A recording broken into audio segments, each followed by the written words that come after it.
What's up, everybody? Welcome to another episode of China Update, where I provide you guys with the most up-to-date political, economic, and geostrategic analysis on the world's number 2 economy. My name is Tony. Let's jump in. Okay, happy Tuesday, everybody. As we discussed yesterday, Yang-Sullivan, Party Politburo member and China's highest-ranked diplomat, and U.S. National Security Advisor Jake Sullivan met in Rome on Monday for what ended up being a 7-hour meeting, the first meeting between high officials with China and the U.S. since the Russian invasion of Ukraine. Initial readouts from the meeting so far have not had too much substance, nor anything to suggest any major policy shift from China on Ukraine. Most of the official Chinese readout from the meeting was boilerplate stuff on US-China relations generally and Taiwan specifically. We will likely hear more in the coming days. In an interesting move, though, just before the meeting, US officials leaked to media outlets that the US had told allies that Russia had asked China to provide military aid and that China was considering it. Whether true or not, the US move to leak this is interesting, and it puts pressure on China to take a clearer position, which could risk alienating Europeans or Russia. And if it is true, it certainly puts Beijing in a very awkward position. The British-based Financial Times writes, for example, that the US told allies through diplomatic cables that China signaled its willingness to provide military assistance to Russia to support its invasion of Ukraine. The cables, which were sent by the US State Department to allies in Europe and Asia, did not say whether China had signaled that it would help Russia in the future or if it had already started providing military support. Nor did it say at what point in the conflict Beijing appeared open to offering help. The US told its allies that Russia requested 5 types of military gear from the People's Republic of China, including surface-to-air missiles, drones, and armored vehicles. Now, China's foreign ministry rejects these reports, with People's Republic of China Foreign Ministry spokesperson Zhao Lijian expressing today at a press conference, quote, "Recently, the United States has been maliciously spreading disinformation targeting China. China's position on the Ukraine issue is consistent and clear. We have been playing a constructive part in promoting peace talks." End quote. Yesterday, the US-based Task Force on US-China Policy, a group of veteran China policy experts and former officials, published a piece on how the US should approach its diplomacy with China in relation to the war in Ukraine. Quote, "We believe vigorous US and European diplomacy, backed by the credible threat of stiff costs if China acts to mitigate the effectiveness of sanctions on Russia, is still the best way to proceed.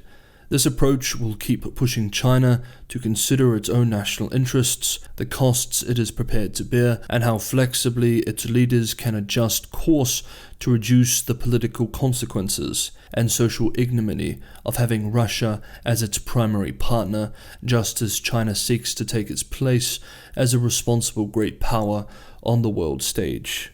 End quote. Writing today, Washington-based veteran China analyst Bill Bishop, speaking on this statement from the task force as well as the general developments over the last 24 hours, observed, quote, "I read this as a last gasp attempt to keep US-China relations from truly going over the precipice. Right now, it already has 2 wheels hanging off the edge, and something like the PRC providing military equipment to Russia might really push it all the way off. Plenty of people on the US side have been telling any PRC interlocutor who will listen that support for Russia will lead to a crisis in US-China relations. But Xi is the decider, and he does not seem to care. In fact, he may see such a rupture as having some political value." End quote. Okay, next up, outbreaks and shutdowns. By the way, if you're enjoying the content, as always guys, it's a huge help if you hit the like button. It really does help for a small channel like this.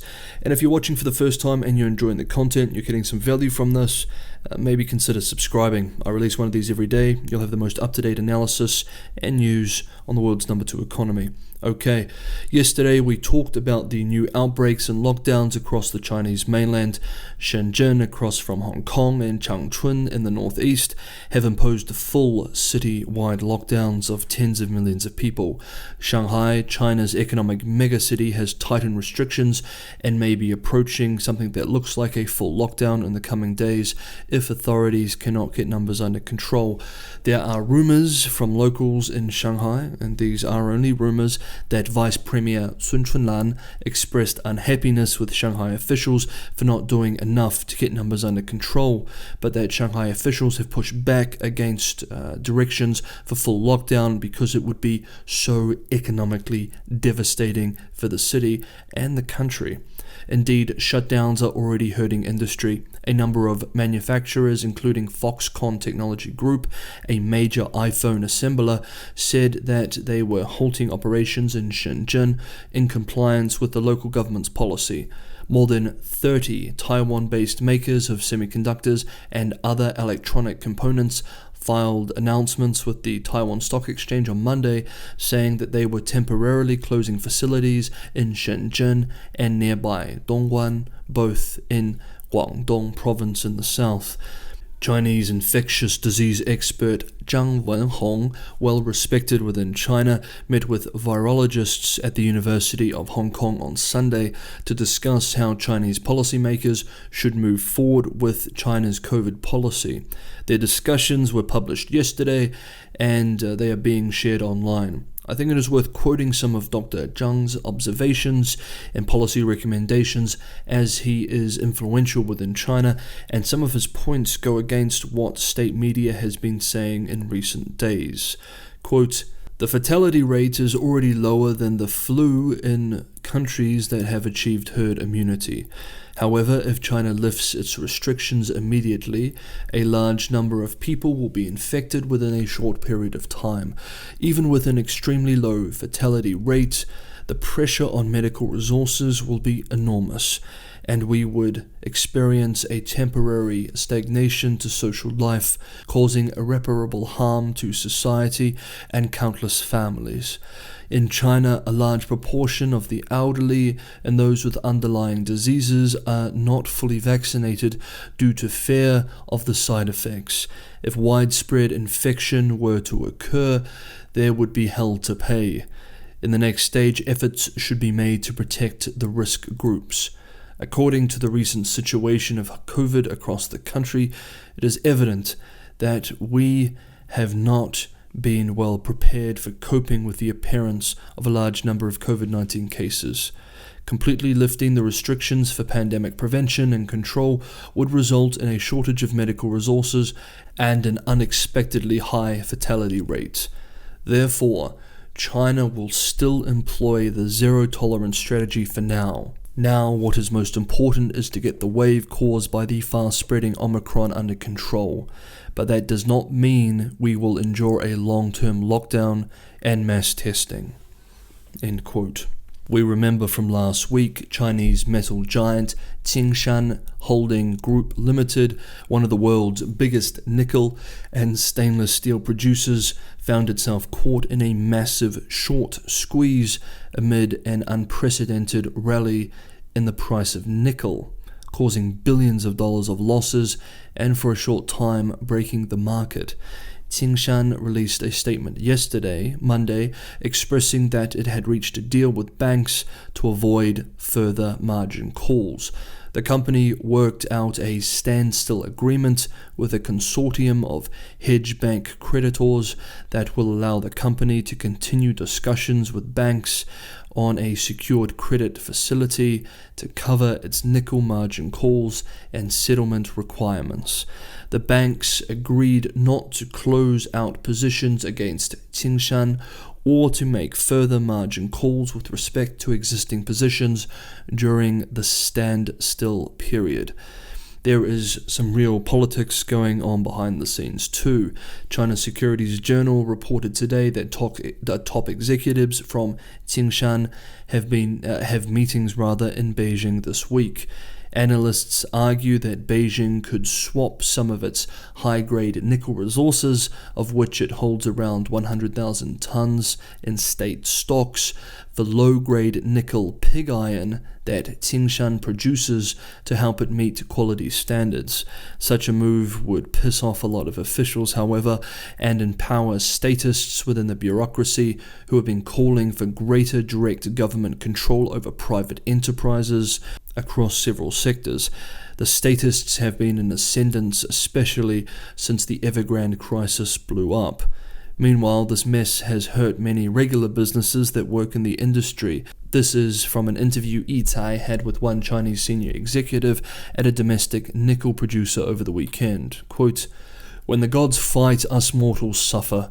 While the big bulls and big bears are battling the nickel futures contract prices, those like us who just hold futures as a hedging strategy are now facing the risk of forced liquidation.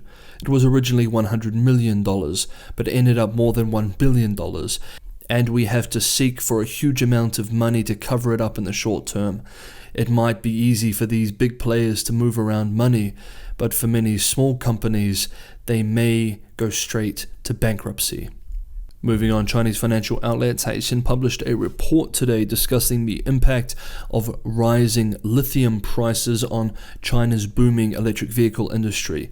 In 2021, electric vehicle sales boomed globally, with Chinese manufacturers doing exceptionally well, moving 3.5 million units, doubling its 2020 total. Based on estimations from Bloomberg, more than 10 million electric vehicles will be sold globally in 2022, including some 6 million in China. But lithium is a key ingredient of batteries in electric vehicles, and the market for battery-grade lithium carbonate has become red hot. The average spot price for lithium has nearly doubled in the past 3 months, after skyrocketing more than 400% last year. Industry insiders speaking to the Caixin team behind this report discussed the current price, or described the current price as quote-unquote outrageous.